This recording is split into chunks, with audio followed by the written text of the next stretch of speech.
Então, o nosso primeiro artigo, creio em Deus Pai.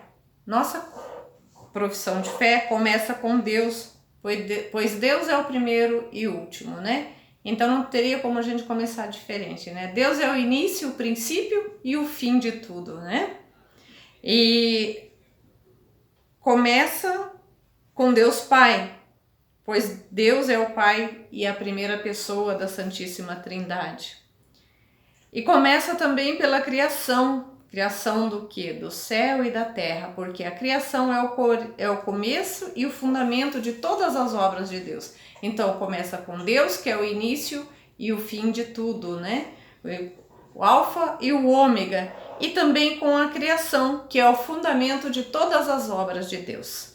Creio, então, primeiro artigo, creio em Deus Pai Todo-Poderoso, Criador do céu e da terra. Creio em Deus. Esta primeira afirmação da profissão de fé é também a mais fundamental. O símbolo inteiro fala de Deus, esse também fala do homem e do mundo, e faz pela relação que eles têm com Deus.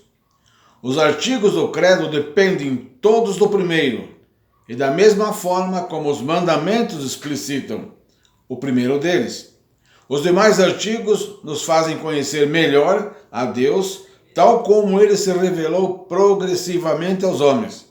Os fiéis fazem primeiro profissão de crer em Deus. Então, todo credo, ele vai falar de Deus e da sua criatura, de Deus e do homem, dessa relação com Deus, de Deus com o homem, né? Então, quando a gente professa a nossa fé, nós estamos professando uma fé. Quando eu digo, creio em Deus Pai, Todo-Poderoso, Criador do céu e da terra, eu tenho que ver o que implica isso, né? Implica em muitas coisas, né? Então, creio primeiramente em um único Deus. Eu não creio nos deuses, eu creio em um único Deus, que é Pai, Filho e Espírito Santo, né? É com essas palavras que começa o símbolo, né?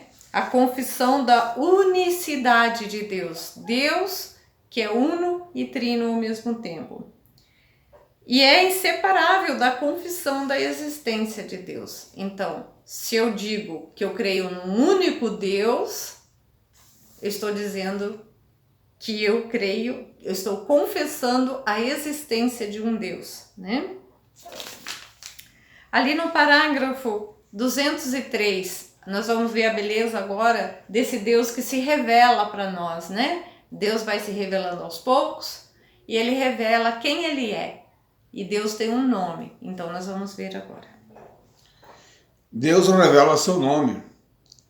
A seu povo Israel, Deus revelou-se, dando-lhe a conhecer seu nome. O nome exprime a essência, a identidade da pessoa e o sentido de sua vida. Deus tem nome.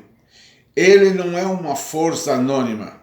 Desvendar o próprio nome é se dar a conhecer aos outros. É, de certo modo, entregar-se a si mesmo, tornando-se acessível, capaz de ser conhecido mais intimamente e de ser chamado pessoalmente. Isso, então quando nós revelamos o nosso nome, né, é porque a gente está querendo estabelecer uma relação, né? Uma relação mútua, né? É o primeiro passo para estabelecer uma relação mútua. Olha que beleza, que Deus vem se revelar a nós e Ele quer se dar a conhecer a nós. Então Ele quer essa relação de pessoalidade, né? Ele vai se revelando aos poucos.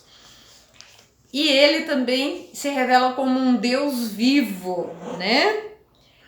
Ele revelou progressivamente, mas ele se revela também como um Deus vivo, um Deus que é o Deus, ele diz para Moisés, Deus do teu pai, é o Deus de Abraão, de Isaac, de Jacó. Ele é um Deus vivo, ele não é Deus dos mortos, ele é um Deus vivo, né? Um Deus em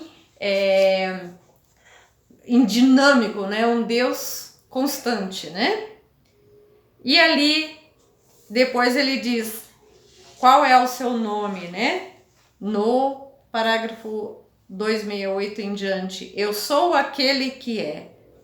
Este é o seu nome para sempre, né? Deus, princípio de tudo que existe e que existirá. Deus incriado. Eu sou aquele que é. Ao revelar seu misterioso nome, Deus, eu sou aquele que é, ou aquele que sou, né? Deus declara quem ele é e com que nome se deve chamá-lo. Este nome divino é misterioso, como Deus é mistério, né? Você pode ler para nós o 207, Jean, por favor? Ao revelar seu nome, Deus revela ao mesmo tempo sua fidelidade, que é de sempre e para sempre, válido tanto para o passado, eu sou o Deus e teu Pai, como para o futuro, eu estarei contigo. Deus que revela seu nome como eu sou, revela-se como o Deus que está presente sempre junto a seu povo para salvá-lo. Isso. Então o nosso Deus não é um Deus que é, que foi, que é ou que será. Ele é um Deus presente, é um Deus do agora, né? Não é um Deus que, foi Deus, não. Deus sempre é. Ele não foi e não será. Deus é, sempre no tempo presente, né? E está presente desde sempre e para sempre para nós, né? E diante dessa presença atraente e misteriosa de Deus, o homem descobre sua pequenez. É aí que a gente vê a nossa pequenez diante dessa grandeza de um Deus que é desde sempre e para sempre, que existe desde sempre, né? E ele também se revela como um Deus de ternura e de compaixão, né? Ali no final do parágrafo 210, ele é um Deus de ternura e de compaixão, lento para a cólera e rico em amor e fidelidade. Então Moisés confessa que o Senhor é um Deus que perdoa, né? Então ele é um Deus rico em ternura e compaixão para toda a sua criatura. E o nome divino do Eu Sou, ou El Shaddai, né, que a Bíblia hebraica traz para nós, exprime a fidelidade de Deus, que apesar da infidelidade de nós, homens, pecadores, né, e também ele guarda para nós o seu amor e essa misericórdia, mesmo que nós sejamos, às vezes, infiel a esse Deus, né? Só Deus é, só Ele é, só Ele pode ser um Deus presente, né? Não tem outro ser no mundo que pode ser diferente, que pode ser um Deus sempre presente, né? A revelação do nome inefável, eu sou aquele que eu sou, contém, pois, a verdade de que só Deus é, neste sentido, né? Ao passo que todas as criaturas receberam dele todo o seu ser e o seu ter, só ele é seu próprio ser, e eu é por si mesmo tudo o que é. Então, Deus é, nós recebemos dele o ser, mas ele já é em si esse ser, né? Ele não precisa de mais ninguém para ser, ele é por si mesmo, né? Deus é verdade e amor. Você quer completar para nós ali, por favor? Foi nesse sentido que a tradução dos 70 e na continuidade deles, a tradição da igreja compreenderam o nome divino. Deus é a plenitude do ser, e de toda a perfeição, sem origem, sem fim, enquanto todas as criaturas receberam dele todo o seu ser e seu ter. E só ele é seu próprio ser, e é por si mesmo tudo o que é. Isso, confirmando aquilo que eu falava antes, né? E Deus é verdade e amor. Aquele que revelou-se a Israel como aquele que é rico em amor e fidelidade, mas também em verdade, né? Ele é amor, mas ele é a própria verdade. E suas palavras não podem enganar. E é por isso que as promessas de Deus sempre se realizam na nossa vida, porque Deus não pode desdizer-se a si mesmo. Deus não pode ser outra coisa senão amor, verdade, fidelidade, compaixão, né? Ele não pode ser outra coisa. Essa é a essência de Deus, né? Então, Deus é amor E o amor de Deus também é eterno, assim como ele também é eterno, né? E aí, o São João traz para nós que o próprio ser de Deus é amor. Deus é todo amor, né? E aí o alcance da fé no Deus único traz para nós algumas consequências, né? E nós vamos ver aqui como que é essa consequência. Quais são as consequências de nós professarmos essa fé num Deus único? Você pode ler para mim aqui, por favor? Crer em Deus, o único, e amá-lo com todo o próprio ser, tem enormes consequências para toda a nossa vida.